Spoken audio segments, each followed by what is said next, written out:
Hi guys, so I'm at Trail Guide to the Body. I'm presenting Trail Tree for the spine and thorax, and we are now at page 179. So of the spinous process of the cervicals, right? I have did feature in my other videos other trail.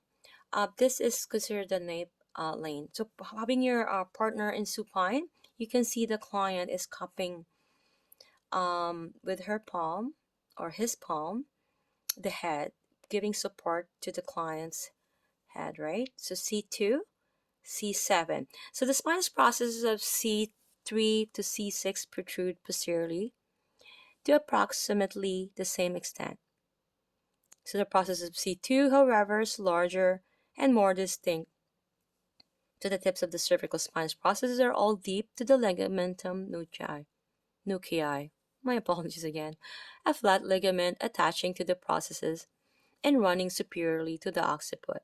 Okay, so it's just those nuclear ligamentum is here. We're gonna feature that more in detail later on. So having your partner in supine, you're gonna locate the spinous process of C7.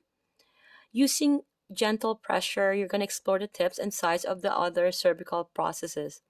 You're gonna strum transversely across the dense ligamentum nuclei that spans the tip of the spinous processes. Continue superiorly until you reach the prominence of C2.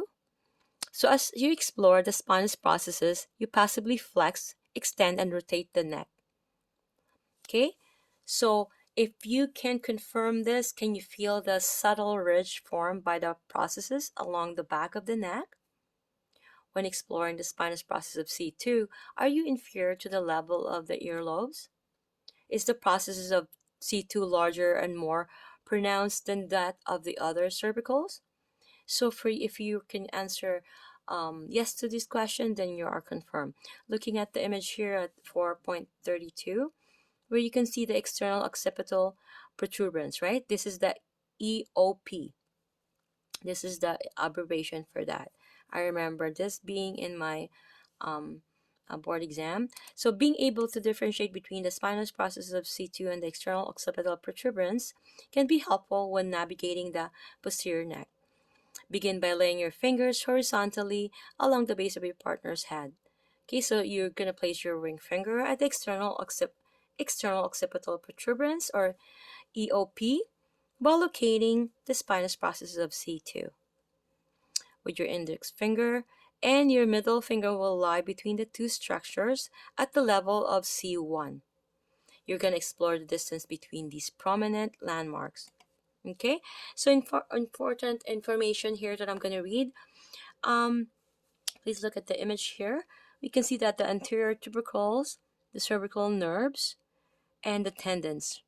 Okay, these are the posterior tubercles. Okay, some bony landmarks serve as an attachment sites for multiple tendons and connective tissues. Whether palpating with your fingers or dissecting with a scalpel, these tissues are often difficult to distinguish from one another.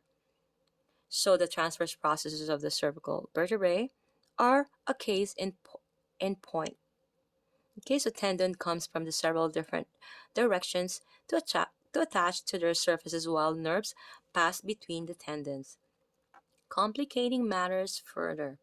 So like I have mentioned in my previous videos that it's really important that we know all these landmarkings so that we avoid all these nerves, all these arteries and veins that we should be avoiding and compressing.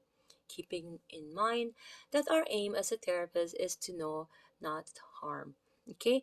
Anybody in the field of medical or in the health field or being an educator or being a therapist, we all know that we need to make sure that our client is in no harm.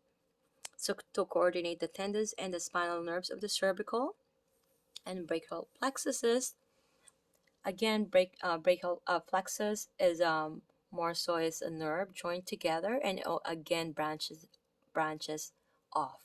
Okay, so this is referring to a nerve. So the TBPs of C2 through C7 have anterior and posterior tubercles. So the tubercles are small tips located in either side of the canal or sulcus. That channels the cervical nerves.